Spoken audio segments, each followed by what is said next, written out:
Es un placer saludarles y darles los muy buenos días, amigos, hermanos, todos aquellos que nos están sintonizando y nos están siguiendo a través de este medio. Y esperamos que la exposición de la palabra de nuestro Dios pueda ser de gran bendición para todos y cada uno de ustedes. Vamos a orar para iniciar. Padre, una vez más te damos gracias por la vida, por la salud, por la oportunidad de estar conectados a través de este medio del Facebook, y también porque sabemos que hay muchos hermanos y amigos que nos están acompañando. Rogamos que el tema que hoy desarrollaremos sea de gran bendición para la vida de cada uno de nosotros. Así que, Señor, que tu Santo Espíritu nos ayude, nos guíe a toda verdad, ilumine nuestras mentes, nos dé la capacidad, Señor, de discernimiento, pero también capacidad para poder asimilar y guardar en nuestros corazones cada enseñanza que tú nos das. Así que en el nombre de Cristo Jesús oramos. Amén.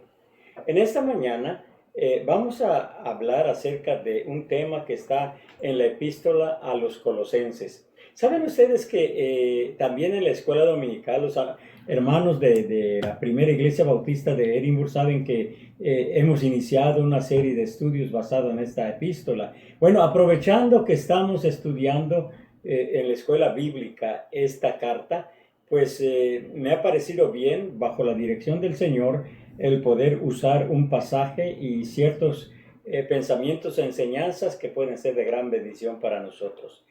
Capítulo 1, versículo 3 al 8, Colosenses, dice lo siguiente.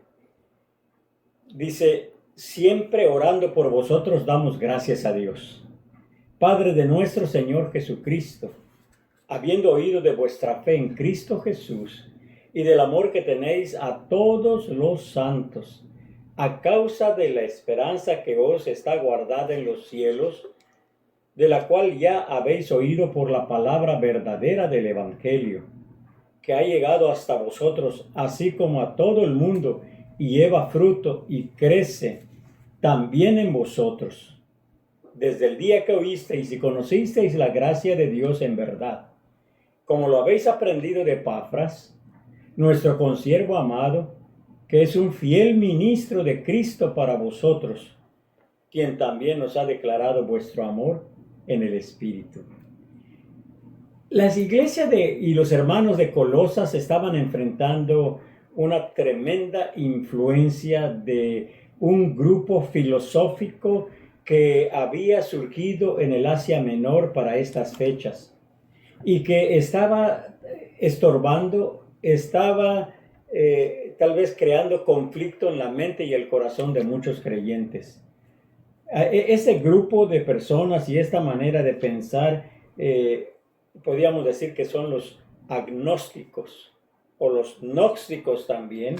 El gnosticismo era una filosofía que había surgido. Obviamente no es bíblica, obviamente no se basa en la palabra de Dios, son las creencias, son las opiniones humanas, y que estaba estableciéndose a través de la cultura griega y del Asia Menor también. Entonces, nosotros podemos ver que los hermanos de Colosas estaban enfrentando una situación difícil para la propagación de la fe, de la doctrina, pero también para afirmar la fe, la creencia, las convicciones de cada creyente en Colosas. Es por eso que ante el desafío que se presenta, podemos nosotros hablar acerca de que los discípulos debían de tener evidencias, debían de tener marcas, debían de tener distintivos los creyentes para identificarse como discípulos de Cristo, totalmente diferente a aquellos que seguían la corriente filosófica del gnosticismo. Ahora bien, nosotros, hablando de todo esto, encontramos 5 pensamientos en estos versículos que hemos mencionado y que hemos leído, del 3, estamos hablando del 3 al 8, capítulo 1 de Colosas, 5 pensamientos. Primero, ante la influencia del gnosticismo, los creyentes debían demostrar su fe en Cristo Jesús. El versículo 4 dice, habiendo oído de vuestra fe en Cristo Jesús.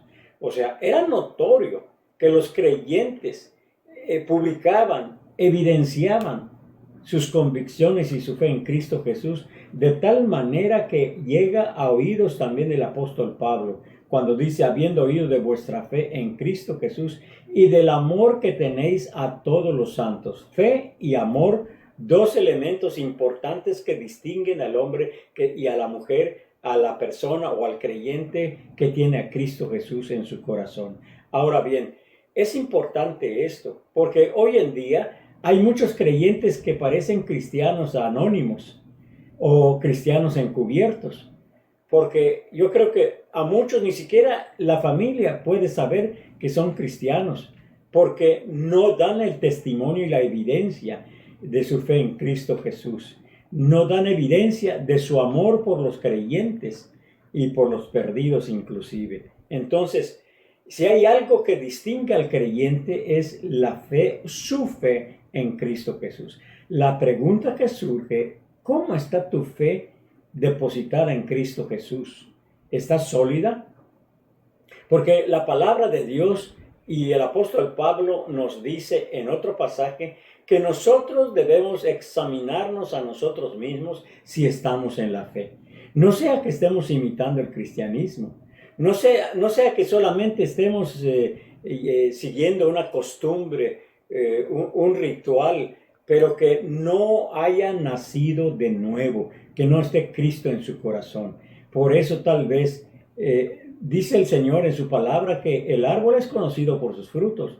El creyente es conocido por sus frutos, por su testimonio, por su fe y por su amor por los creyentes. Inclusive, ¿por qué no? Amor por el prójimo. Entonces, el primer distintivo y la primera marca que te identifica como un discípulo de Cristo es tu fe en Él.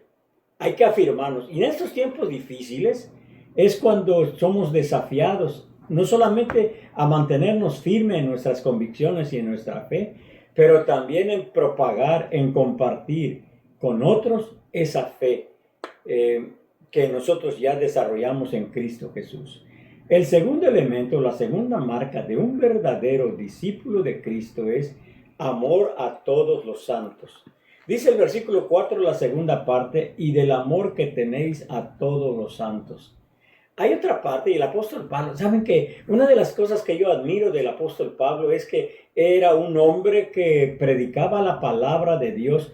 Él mismo recomienda a Timoteo, procura con diligencia presentarte a Dios como obrero aprobado, que no tenga nada de qué avergonzarse.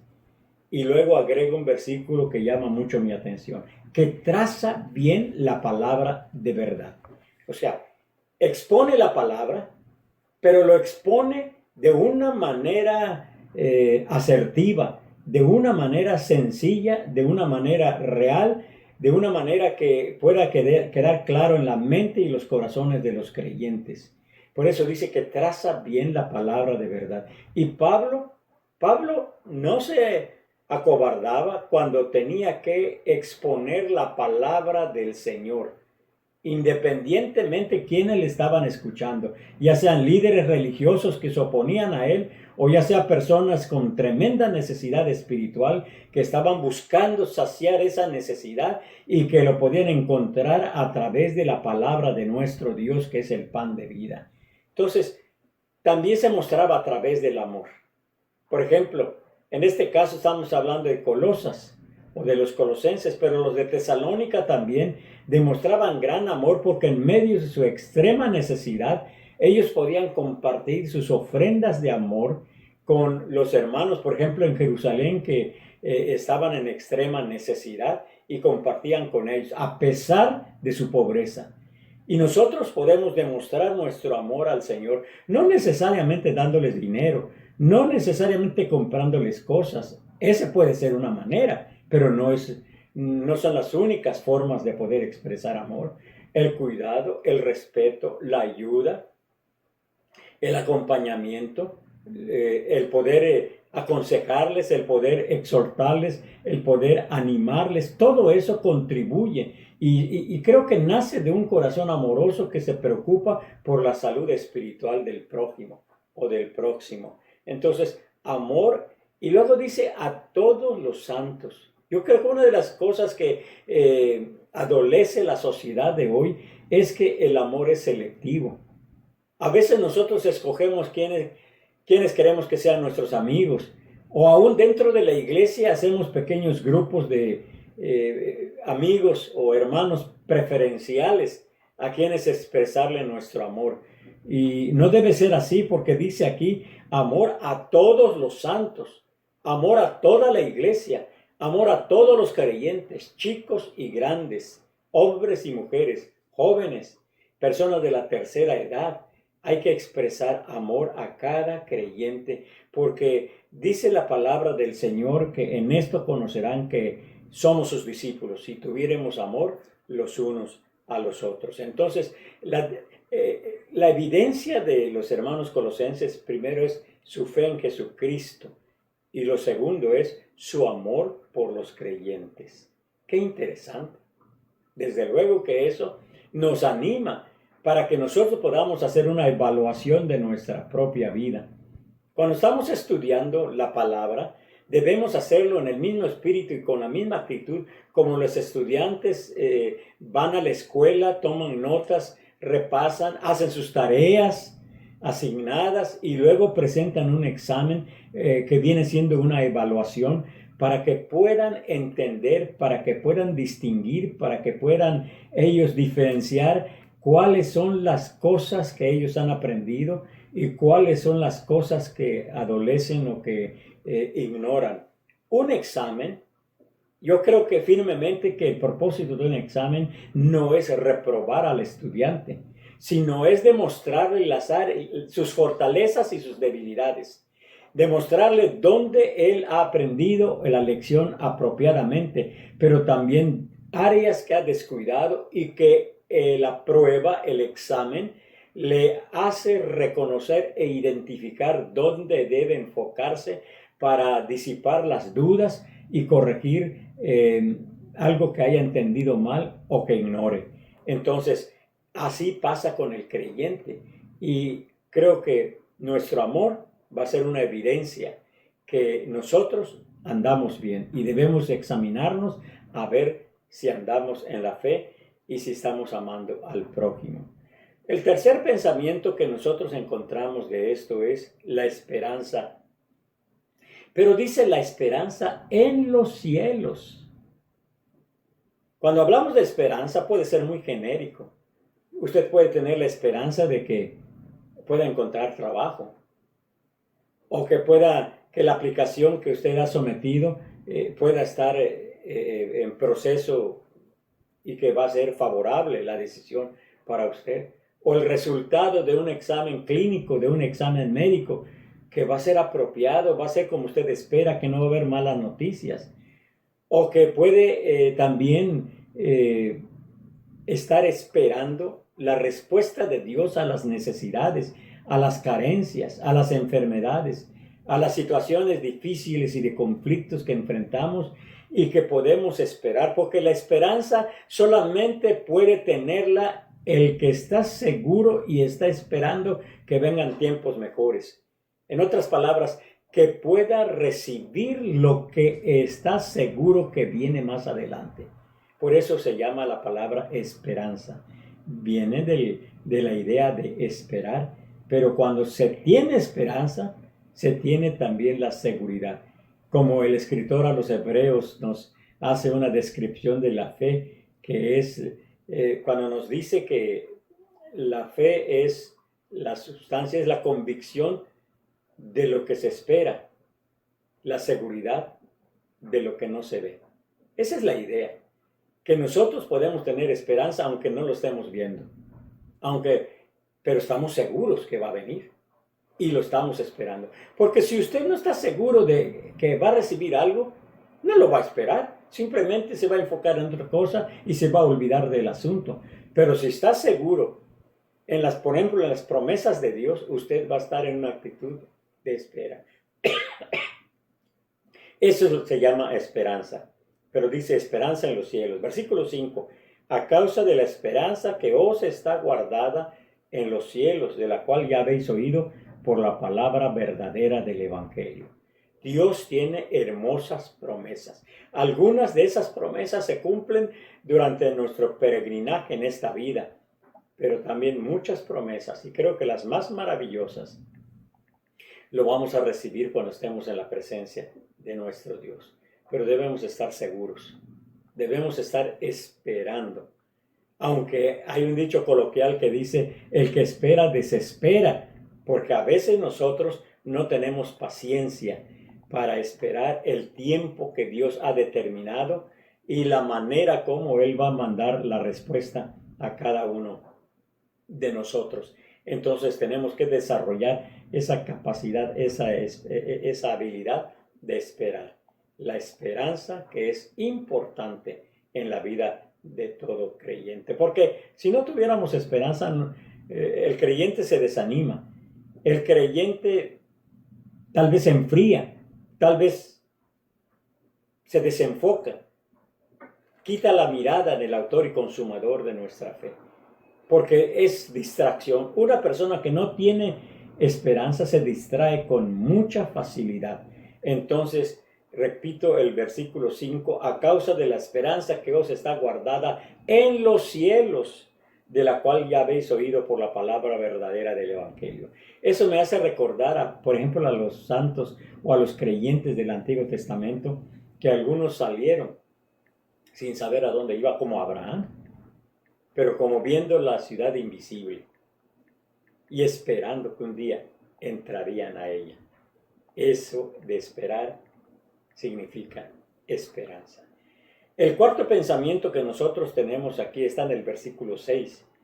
Recuerden que estamos en Colosenses capítulo 1. El versículo 6 dice que ha llegado hasta vosotros, así como a todo el mundo. Está hablando del Evangelio que da fruto y crece. Que ha llegado hasta vosotros, así como a todo el mundo, y lleva fruto y crece también en vosotros, desde el día que oísteis y conocisteis la gracia de Dios en verdad. Miren qué interesante, porque está hablando de algo que apóstol Pablo está diciendo.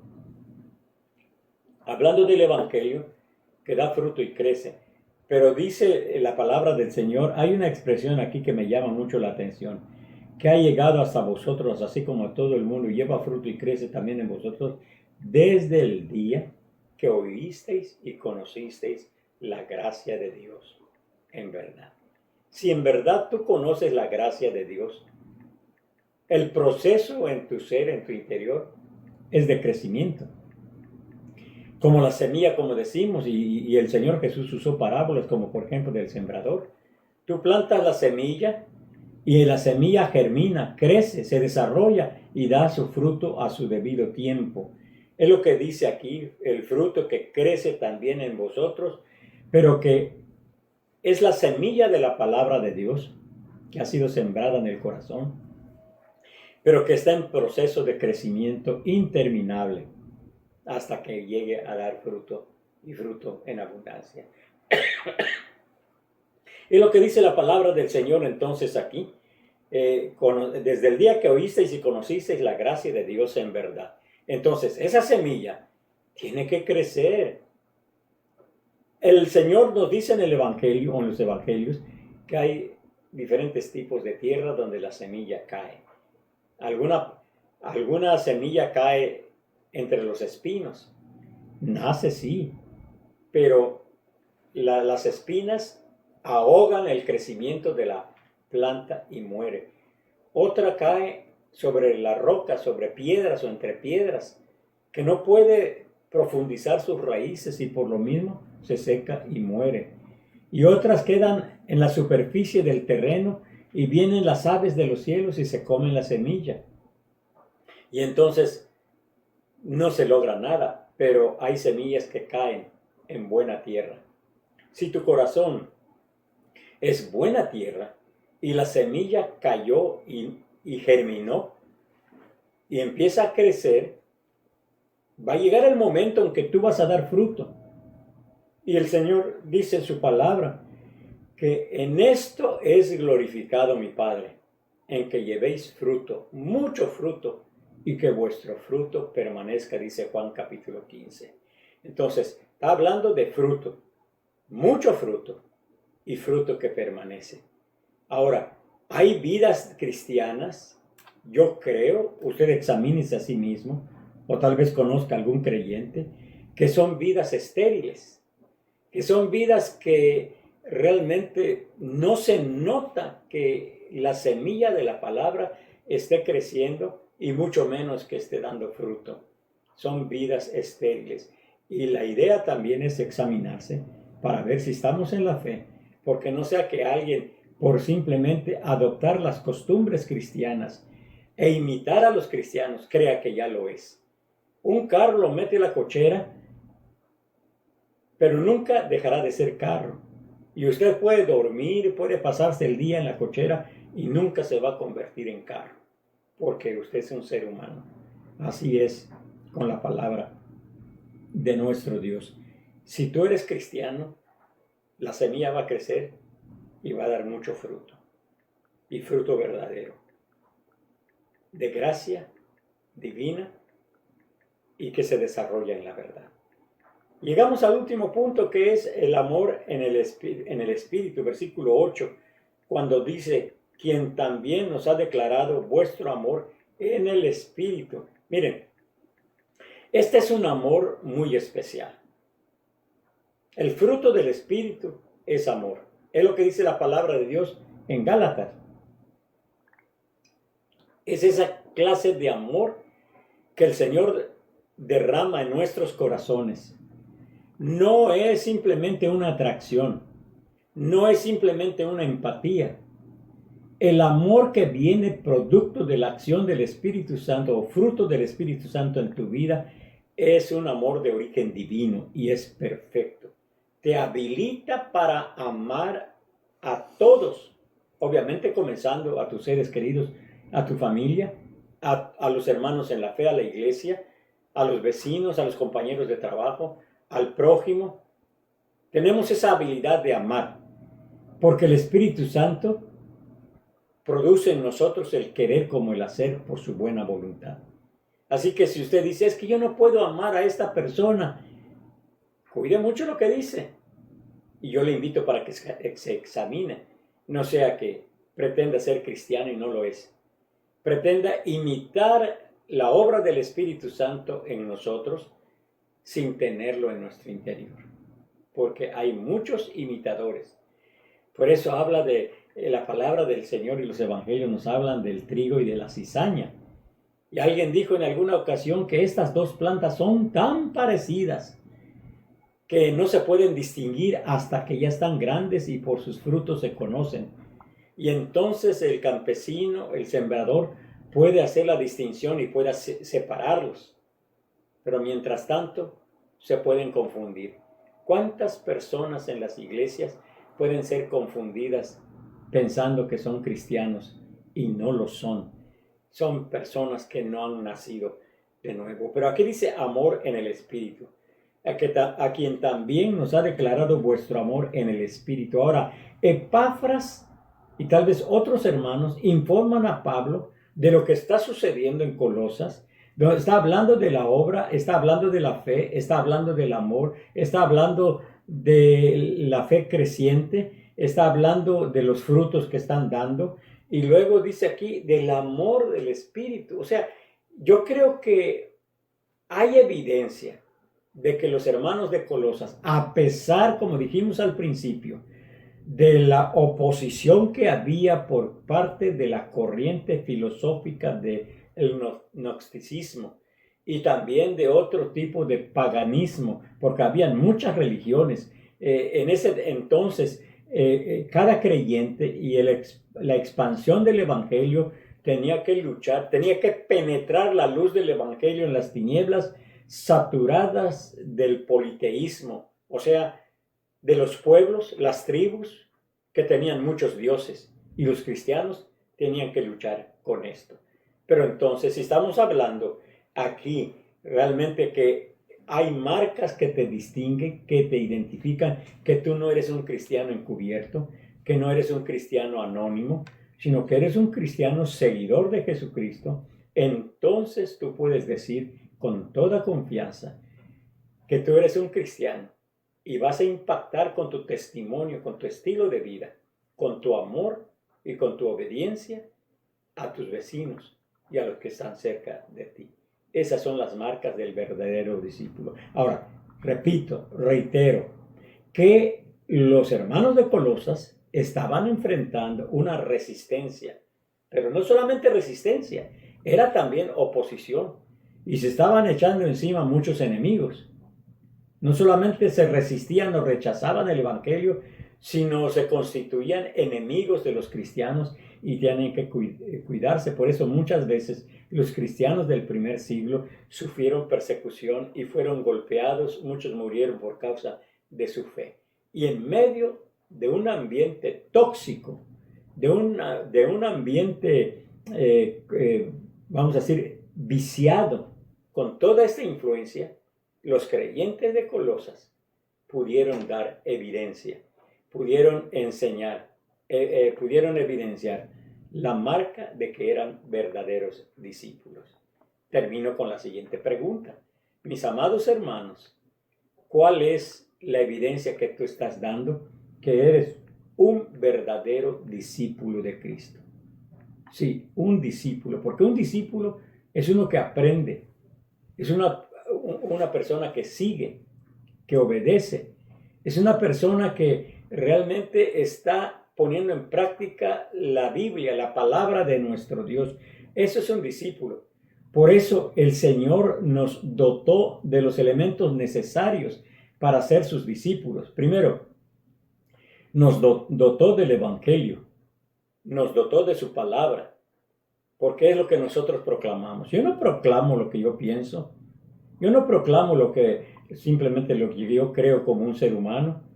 Yo proclamo lo que el Espíritu Santo me enseña y lo que yo debo proclamar respecto al Señor Jesucristo.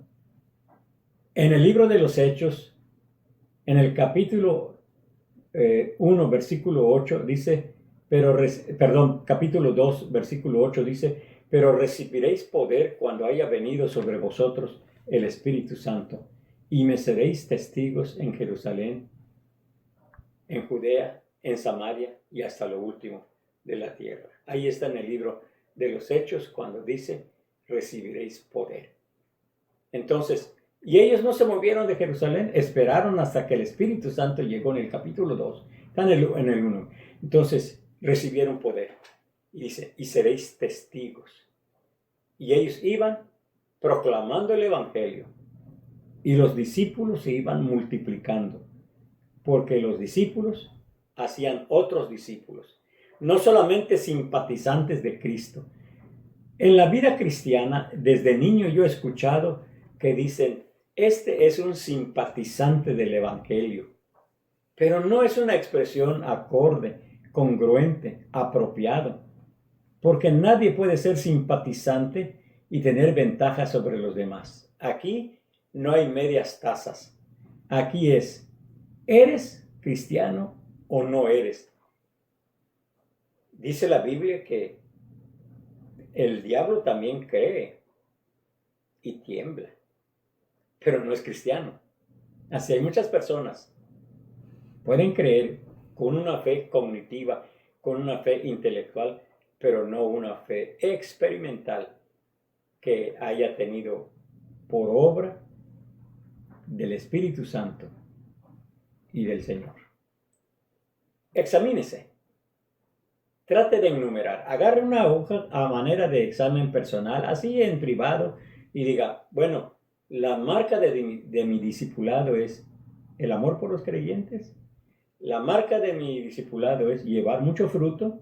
La marca de mi discipulado es obedecer al Señor.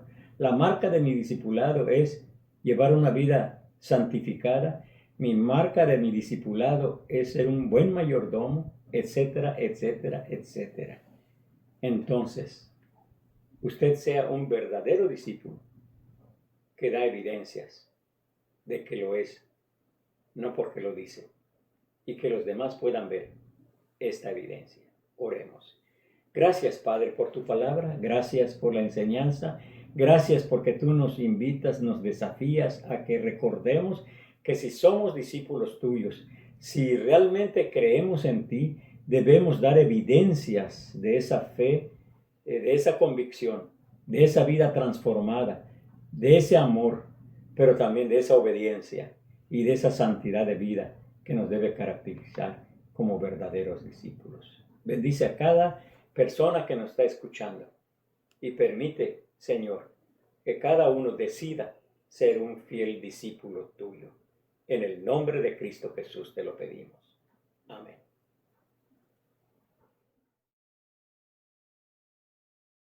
Te bendeciré en la tierra de plenitud, donde fluye la bendición. Te bendeciré.